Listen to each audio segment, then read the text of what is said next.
Hello, আসসালামু আলাইকুম viewers. কি অবস্থা সবার? আশা করি সবাই অনেক অনেক ভালো আছেন। তো আজকে 15ই মে, আজকে বাংলাদেশে যে 3টি ভিএফএস গ্লোবাল রয়েছে, তো সেই 3টি ভিএফএস গ্লোবালের মধ্যে কোন ভিএফএস থেকে কতজন ভিসা পেল, কতজনের ভিসা রিজেক্ট হলো এবং ফ্যামিলি এবং জব ভিসা কোন ক্যাটাগরিতে কতজন ভিসা কার ভিসা হলো এবং কোন মাসে ভিসা হচ্ছে, সকল তথ্য আজকে থাকবে আজকের এই ভিডিওতে। তো যারা আমাদের ভিডিও দেখতেছেন অবশ্যই অবশ্যই সবাইকে অনুরোধ করব আমাদের চ্যানেলটি সাবস্ক্রাইব করে পাশে থাকা বেল আইকনটি বাজিয়ে দেবেন এরকম ইনফরমেটিভ ভিডিওগুলো পাওয়ার জন্য। এবং আপনারা আমাদের সাথে যোগাযোগ করতে চাইলে কিংবা ফেসবুকে আমাদের ভিডিওগুলো দেখতে চাইলে অবশ্যই ডিসক্রিপশন বক্সে ফেসবুক যে পেজ আছে সেই পেজের লিঙ্ক দেওয়া থাকবে। চাইলে আপনারা সেখানেও আমাদের ভিডিওগুলো দেখতে পারবেন এবং হচ্ছে সেখানে আমাদের সাথে সরাসরি যোগাযোগ করতে পারবেন, যেহেতু ইউটিউবে যোগাযোগ করা যায় না। তো চলুন বেশি কথা না বাড়িয়ে ভিডিও শুরু করা যাক। তো আপনারা জেনে থাকবেন বাংলাদেশে কিন্তু ভিএফএস গ্লোবালের 3টি শাখা রয়েছে। একটি ঢাকায় অবস্থিত, একটি সিলেটে এবং একটি হচ্ছে চট্টগ্রামে অবস্থিত। তো এই 3টি ভিএফএস গ্লোবালের মধ্যে ঢাকার মধ্যে সবচেয়ে বেশি পরিমাণে নুসখত সহকারে পাসপোর্টগুলো জমা পড়ে। তো এরপর সিলেট এবং চট্টগ্রামেও কিন্তু ভালো পরিমাণে পাসপোর্ট জমা পড়ে। তো প্রথমেই বলি আজকে সিলেটের আপডেট। তো আজকে সিলেট থেকে খুব বেশি পরিমাণ কালেকশনের সংবাদ আমাদের কাছে নেই। আজকে সিলেট থেকে আমরা প্রায় হচ্ছে 11 জনের পাসপোর্ট কালেকশনের সংবাদ পেয়েছি জব ভিসার ক্ষেত্রে। তো তার মধ্যে আজকে আমরা 2 জনের ভিসা হয়েছে, সেই বিষয়টি কনফার্ম হয়েছে। তো সেই 2 জনেরই ছিল স্পন্সর ক্যাটাগরিতে পাসপোর্ট জমা করা এবং 2 জনই আগস্ট মাসে 22 তারিখ 23 তারিখের দিকে জমা করা ছিল। তো আলহামদুলিল্লাহ তাদের 2 জনের ভিসা হয়েছে এবং বাকি যে 9 জন ছিল তাদের ভিসা বাতিল করে দেওয়া হয়েছে। এবং এরপর হচ্ছে সিলেট থেকে ফ্যামিলি ভিসায় আজকে আমরা প্রায় 9 জনের পাসপোর্ট কালেকশন করার সংবাদ পেয়েছি। তো তার মধ্যে হচ্ছে আজকে 6 জনের ভিসা হয়েছে। তো এরপরে রয়েছে চট্টগ্রাম ভিএফএস।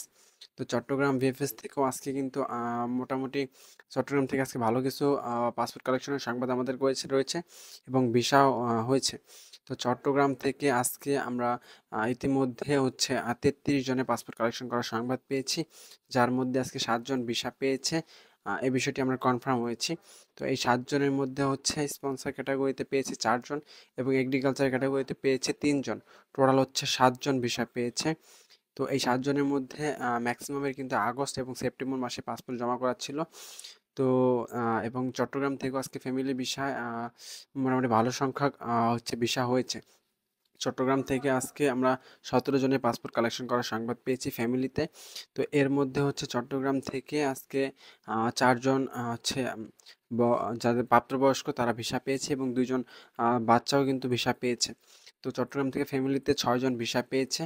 তো যাদের ম্যাক্সিমামই ছিল হচ্ছে ডিসেম্বর মাসে পাসপোর্ট জমা করা এবং হচ্ছে নভেম্বর মাসেও পাসপোর্ট জমা করা ছিল এবং একজন কিন্তু সে জানুয়ারি মাসে পাসপোর্ট জমা করেও ভিসা পেয়েছে। তো এই ছিল সিলেট এবং চট্টগ্রাম ভিএফএস থেকে ভিসা পাওয়ার আপডেট। তো একটা একটা কথা বলে নিই হচ্ছে আপনার এখন কিন্তু বর্তমানে প্রচুর পরিমাণে পাসপোর্ট তারা অ্যাপয়েন্টমেন্ট দিয়ে রিসিভ করতেছে। অর্থাৎ পাসপোর্ট ডেলিভারি করতেছে কম, কিন্তু পাসপোর্ট কালেকশন বা জমা নিচ্ছে বেশি পরিমাণে। তো এরকমভাবে যদি কম পাসপোর্ট তারা জমা দেয়, ফেরত দেয়, সেক্ষেত্রে কিন্তু আবারও সামনে একটি বিশাল বড় জাম লাগতে চলেছে। কারণ হচ্ছে যে পরিমাণ পাসপোর্টগুলো তারা সংগ্রহ করতেছে সে তুলনায় কিন্তু পাসপোর্ট ডেলিভারি দেওয়ার হারটা অনেকটাই কম। যার ফলে সামনে আবারও একটি জাম লেগে যাবে। তো এখন যদি আমরা হচ্ছে ঢাকা যে বিএফএস এর আপডেটটা বাকি আছে সেটা যদি বলি, তো আজকে ঢাকা থেকে আমরা অনেক সংখ্যক কিন্তু পাসপোর্ট দেওয়ার সংবাদ পেয়েছি। আজকে ঢাকা থেকে জব এবং ফ্যামিলি 2 ক্যাটাগরি মিলিয়ে 56 জনের হচ্ছে পাসপোর্ট হচ্ছে ডেলিভারি দেওয়ার সংবাদ পেয়েছি। যার মধ্যে হচ্ছে আজকে দেখতে পাচ্ছি আমরা ঢাকা থেকে 17 জন ফ্যামিলি ভিসায় ভিসা হয়েছে এবং জব ভিসায় আজকে ঢাকা থেকে 9 জনের ভিসা হয়েছে। যার মধ্যে 7 জনই কিন্তু স্পন্সর ক্যাটাগরিতে ভিসা পেয়েছে এবং হচ্ছে 2 জন আপনার হচ্ছে এগ্রিকালচার বা কৃষি ক্যাটাগরিতে ভিসা পেয়েছে। তো এগ্রিকালচার ক্যাটাগরিতে যে 2 জন ভিসা পেয়েছে তাদের 2 জনেরই পাসপোর্ট জমা করা ছিল আগস্ট মাসের 20 তারিখে এবং একজনের ছিল 25 তারিখে। এবং স্পন্সর ক্যাটাগরিতে যারা ভিসা পেয়েছে তাদের হচ্ছে স্পন্সর ক্যাটাগরিতে যে 7 জন ভিসা পেয়েছে, তো সেই 7 জনের মধ্যে 3 জনের ছিল আগস্ট মাসে এবং 3 জনের ছিল সেপ্টেম্বর মাসে এবং একজনের অক্টোবর মাসে পাসপোর্ট জমা করা ছিল। তো এই ছিল জব ভিসার কালেকশন রেট। এবং হচ্ছে ফ্যামিলি ভিসায় যদি বলি, আজকে ফ্যামিলি ভিসায় কিন্তু 17 জন ভিসা পেয়েছে ঢাকা থেকে। তো 17 জনের মধ্যে একজনের অক্টোবর মাসে পাসপোর্ট জমা করা ছিল এবং হচ্ছে 4 জনের আমরা দেখতে খবর পেয়েছি নভেম্বরে এবং হচ্ছে 4 জনের ডিসেম্বরে এবং বাকিদেরগুলো আমরা কোন মাসে জমা করা ছিল সেই সংবাদ আমাদের কাছে নেই আপাতত। তো অনেকে কিন্তু বলতে চায় না, যার কারণে এই আপডেটগুলো হয়তোবা আমাদের কাছে নেই। তো ম্যাক্সিমাম ক্ষেত্রে আমরা বলতে পারি যে বর্তমানে যে পাসপোর্টগুলো ফেরত দিচ্ছে সেই ক্ষেত্রে জব ভিসার ক্ষেত্রে যারা আগস্ট, সেপ্টেম্বর এবং অক্টোবর এই ৩ মাসে পাসপোর্ট জমা করেছিলেন, আগস্ট এবং সেপ্টেম্বরে পাসপোর্ট খুব বেশি পরিমাণে দিচ্ছে এবং অক্টোবরে কিছু, কিছু পাসপোর্ট বের হচ্ছে। তো যারা এই ৩ মাসের মধ্যে পাসপোর্ট জমা করেছেন তারা একটু আশা রাখতে পারেন। তো আমি আশা করি যে ঈদের আগেই হচ্ছে আপনার যে আ আ যারা অক্টোবর মাসে পাসপোর্ট আগস্ট মাসে পাসপোর্ট জমা করেছিলেন, তো ঈদের আগে আগস্ট এবং সেপ্টেম্বর, আগস্টে ম্যাক্সিমাম তারা দিয়ে ফেলবে আশা করি। সেপ্টেম্বরও প্রায় শেষের দিকে চলে আসবে। যেহেতু এখনো মাসখানেক সময় বাকি আছে। তো বলা যায় যে জব ভিসার ক্ষেত্রে আগস্ট, সেপ্টেম্বর, অক্টোবর এই মাসগুলো ভিসা দিচ্ছে এবং ফ্যামিলি ভিসার ক্ষেত্রে আমরা দেখতে পাচ্ছি অক্টোবর, নভেম্বর, ডিসেম্বর এবং জানুয়ারি এই ৪ মাসের মধ্যেই কিন্তু ম্যাক্সিমাম মানুষ ভিসা পাচ্ছে বা পাসপোর্টগুলো ফেরত দিচ্ছে।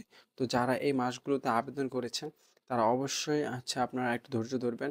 আশা করি এই মাসগুলোর মধ্যে তারা হচ্ছে ঈদের আগেই ম্যাক্সিমাম পাসপোর্ট দিয়ে তারা ক্লিয়ার করে ফেলবে।